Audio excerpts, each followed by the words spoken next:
Hello everyone, welcome to my channel. Please subscribe and keep watching more details. King Charles' words and actions in Normandy spoke volumes about the monarch. He was so acutely aware of his duty that not even cancer was going to prevent him from personally addressing veterans in northern France. The presence of King Charles in Normandy this week spoke volumes about his sense of duty. After revealing a cancer diagnosis in February, few thought he would be able to fulfill any duties this year, let alone one as momentous as commemorating the 80th anniversary of D-Day. But he was so acutely aware of his duty that not even a disease for which he is still receiving treatment was going to prevent him from personally addressing the handful of veterans in northern France. Charles's humbling address to the 41 giants gathered at the British Normandy Memorial in Vers-sur-Mer echoed those given by his grandfather and late mother. He said, "On the beaches of Normandy, in the seas beyond and in the skies overhead, our armed forces carried out their duty with a humbling sense of resolve and determination, qualities so characteristic of that remarkable wartime generation. How fortunate we were and the entire free world that a generation of men and women in the United Kingdom and other allied nations did not flinch when the moment came to face that test." King George VI wanted to observe the landings from the Royal Navy fleet. Instead, Charles's grandfather addressed the nation with a stirring speech in which he said, "Now, once more a supreme test has to be faced. This time, the challenge is not to fight to survive, but to fight to win the final victory for the good cause. Once again, what is demanded from us all is something more than courage and endurance. We need a revival of spirit, a new unconquerable resolve.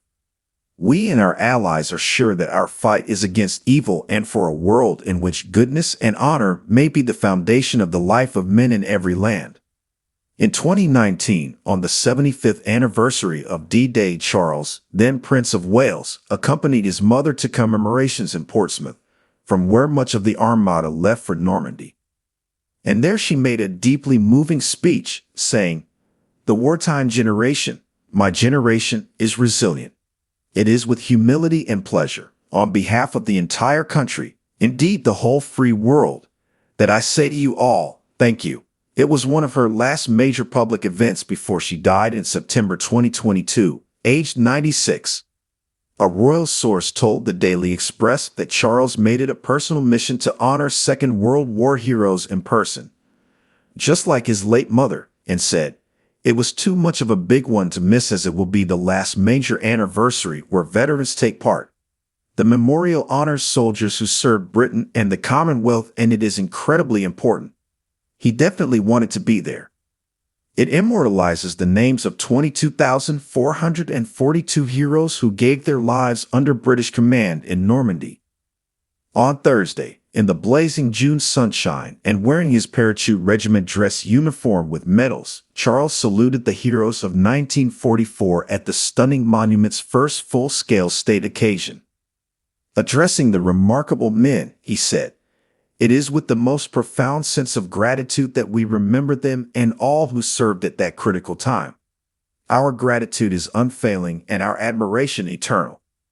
Taking on his late mother's duties, Charles is now head of the Armed Forces, Colonel-in-Chief of the Royal Scots Dragoon Guards, the Royal Tank Regiment and the Royal Regiment of Scotland, Captain General of both the Royal Artillery and the Honourable Artillery Company, and Air Commodore-in-Chief of RAF Regiment.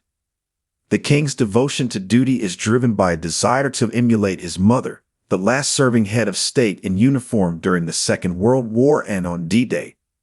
During the 1939-45 conflict, his father, Prince Philip, who died aged 99 in 2021, served aboard HMS Valiant in the Battle of the Mediterranean and the destroyer HMS Wallace during the Allied invasion of Sicily.